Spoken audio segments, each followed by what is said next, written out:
আসসালামু আলাইকুম ওয়া রাহমাতুল্লাহ। বিডি মেজারমেন্টের একটা নতুন টিউটোরিয়ালে আপনাদেরকে স্বাগতম। আমাদের ধারাবাহিক টিউটোরিয়ালগুলো দেখার মাধ্যমে ল্যান্ড মেজারমেন্টের যাবতীয় কাজগুলো শিখতে পারবেন।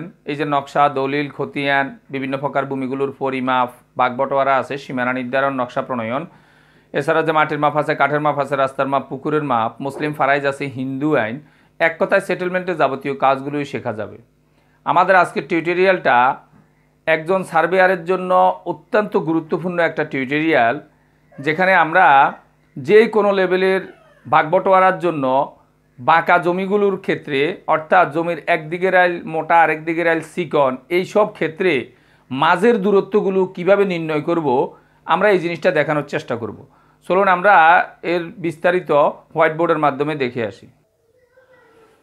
বাঁকা জমির মাঝের দূরত্ব, অর্থাৎ আগে এক নম্বরে বোঝানোর চেষ্টা করি যে আজকে কোন বিষয়টা শেখানোর চেষ্টা করতেছি। ধরেন এই লেভেলের একটা জমি, এরকম একটা জমি যেটার একদিক চিকন আরেক দিক মোটা, হ্যাঁ, এবং আইলগুলো সোজাসুজি ক্রমান্বয়ে একটু ধারাবাহিকভাবে এই দিক থেকে এই দিকে একটু বড় হয়েছে, এরকম একটা জমি যদি ফিল্ড পর্যায়ে আপনার কাছে আসে, তাহলে আপনি খুব সহজে এখান থেকে এই পর্যন্ত কতটুকু এটা চেইন ফিতা দিয়ে ফুট, হাত, গজ যে কোনো কিছু দিয়ে মেপে আপনি বলতে পারবেন, কোনো অসুবিধা নাই।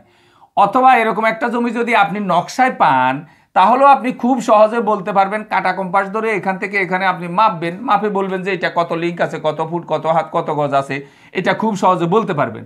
কিন্তু ধরুন এই জমিটা এই পাশটা আছে একটা কথারে 50 ফুট, এই দিকে আছে একটা কথারে 57 ফুট, এই পাশে হয়তো একটা কথারে 72 ফুট, এই পাশেও আছে একটা কথারে 72 ফুট। এরকম একটা জমি কেউ আপনাকে পাঠাইছে, ড্রয়িং করে আপনার সামনে আসছে, কাগজে কলমে আপনার সামনে আসছে, যেখানে আপনার কাছে নকশাও নাই, এমনকি আপনি ওই জমির বাস্তবও যেতে পারতেছেন না, আপনার কাছে নাই, অফিস আদালতে, দোকানপাটে, আপনার বাসা বাড়িতে আপনার কাছে চলে আসছে, কোনো কারণে এটা 2 ভাগ করা লাগবে, 3 ভাগ করা লাগবে, 4 ভাগ করা লাগবে, 5 ভাগ করা লাগবে। এই ক্ষেত্রে আমাদের যেই জিনিসটা খুব বেশি দরকার হয় সেটা হলো এখান থেকে সোজাসুজি এখানে দূরত্ব কতটুকু, এখান থেকে এখানে কতটুকু, মানে বিভিন্ন পয়েন্টে এই দুইটা আইলের মাঝের দূরত্বগুলো আমাদের বের করার দরকার হয়। যদি আমরা এটা অ্যাকুরেটভাবে বের করতে পারি, তাহলে আমরা এই বাটোয়ারাটা খুব সুন্দরভাবে করতে পারবো। মূলত আমরা আজকে আপনাকে দেখানোর চেষ্টা করব, আপনার কাছে এরকম একটা ড্রয়িং আসছে, আপনি এটার মাঝের দূরত্বগুলো কিভাবে নির্ণয় করতে পারবেন। তো এটার জন্য আপনাকে এক নম্বরে যেটা করতে হবে সেটা হলো, আমার এইদিকে আছে 50 ফিট, এদিকে আছে 57 ফিট, আমাকে আগে বের করতে হবে যে এই দুটোটার দূরত্ব কতটুকু বাড়লো। তাহলে আমি এই 57 থেকে বিয়োগ করব 50, তাহলে আমার এখানে 7 ফুট আমরা পাইলাম, অর্থাৎ এখানে 50, এখানে 57, তার মানে আমার 7 ফুট বাড়ছে। এখন আমারে বের করতে হবে এই কথা যে এখান থেকে এখানে দূরত্ব কিন্তু আমার 72 ফুট, তাইলে প্রতি ফুটে এই 1 foot, 2 foot, 3 foot, 5 foot, 7 foot করতে করতে প্রতি ফুটে আমার দূরত্বটা কতটা বাড়লো। যদি আমার দেখা গেছে যে পুরো 57 ফুটের মধ্যে যদি আমার 7 ফুট বর্ধিত হয়, আমি 1 ফুটে কতটুকু বাড়ছে এটা বের করার জন্য আমি এখন 72 দিয়ে যখন এই 7 ফুটকে ভাগ করব, তখন আমার 1 ফুটে প্রতি ফুটে আমার দূরত্বটা কতটুকু সে বাড়লো এইটা আমার বের হয়ে যাবে। ক্যালকুলেটারে আপনি 7কে যখন 72 দ্বারা ভাগ করবেন, তখন আপনি দেখবেন আসে এরকম 0.972, আমি একটু আবার লিখতেছি, পয়েন্টের পরে একটা শূন্য আছে, 0.0972 এত ফুট আসে। আমরা দশমিকের পরে, এটা হলো দশমিকের পরে নিরাপত্তার জন্য আজকে সাইড ঘর রাখলাম, যাতে করে মাপটা নিখুঁতভাবে একটু মিলে। এই জন্য স্বাভাবিকভাবে আমরা সবসময় বলছি দশমিকের পরে 2 ঘর রাখবেন, কিন্তু আজকে 4 ঘর রাখলাম এই জন্য যাতে মাপটা একটু নিখুঁতভাবে মিলে। এত ফুট হয়েছে, অর্থাৎ প্রতি ফুটে আমার আইলটা বর্ধিত হইতেছে, বাড়তেছে এত ফুট। এখন এত ফুট বললে জিনিসটা ক্লিয়ার না, এটাকে আমরা একটু ফুটকে আমরা আগেও শিখেছি যে কোনো ফুটকে আপনি 12 দ্বারা গুণ করলে সে ইঞ্চি হয়ে যাবে। এই জন্য ফুটটাকে যখন আপনি 12 দ্বারা গুণ করবেন, তখন এটা আপনার ইঞ্চি পেয়ে যাবেন, অর্থাৎ প্রতি ফুটে আপনার কত ইঞ্চি বাড়তেছে। সেখানে আমাদেরকে দেখাইতেছে 1.1 1664। এখানেও আমরা সতর্কতার জন্য দশমিকের পরে 4টা ঘরে রাখলাম, অর্থাৎ প্রতি ফুটে আমার এত ইঞ্চি করে বাড়তেছে, 1.1664 ইঞ্চি করে প্রতি ফুটে আমার বাড়তেছে।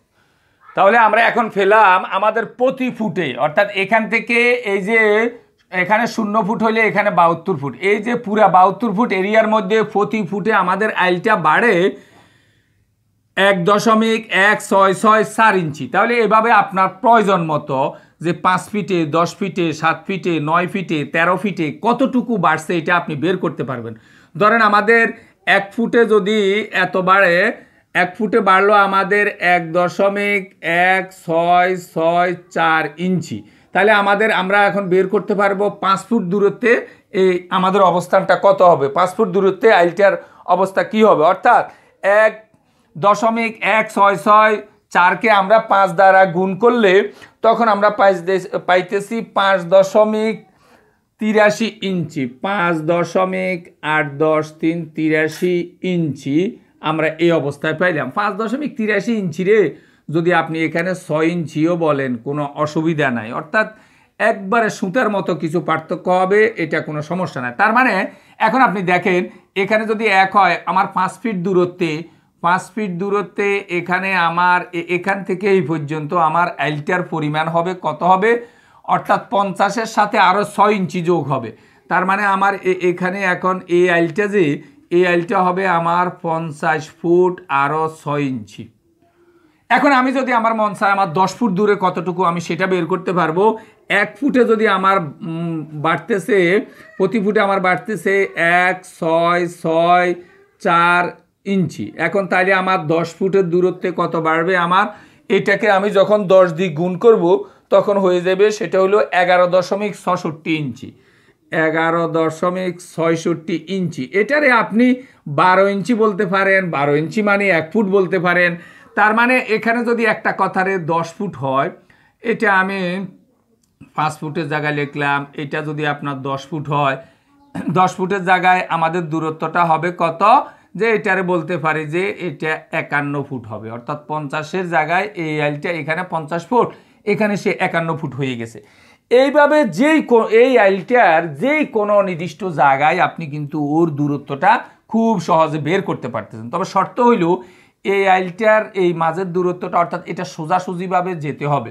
যদি সোজাসুজিভাবে না যায়, ধরেন আপনি আইলটা পেয়ে গেছেন, সেইভাবে বাঁকা হয়ে গেছে, তখন আর কিন্তু এটা কাজ করবে না, কারণ এটা এমন একটা গড় পদ্ধতিতে কাজ করা হইতেছে যেটার জন্য আইলটা সোজা থাকা শর্ত বলে। তখন তাহলে আমি কি করব, তখন আপনি এই পর্যন্ত কিন্তু কাজটা করে নিতে পারেন।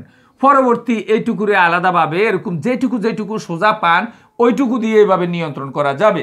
কিন্তু কোনো অংশে যদি দেখা গেছে যে এইভাবে বাঁক নিয়ে থাকে, একসাথে সবটুকুকে ওইভাবে নিয়ন্ত্রণ করতে পারবেন না।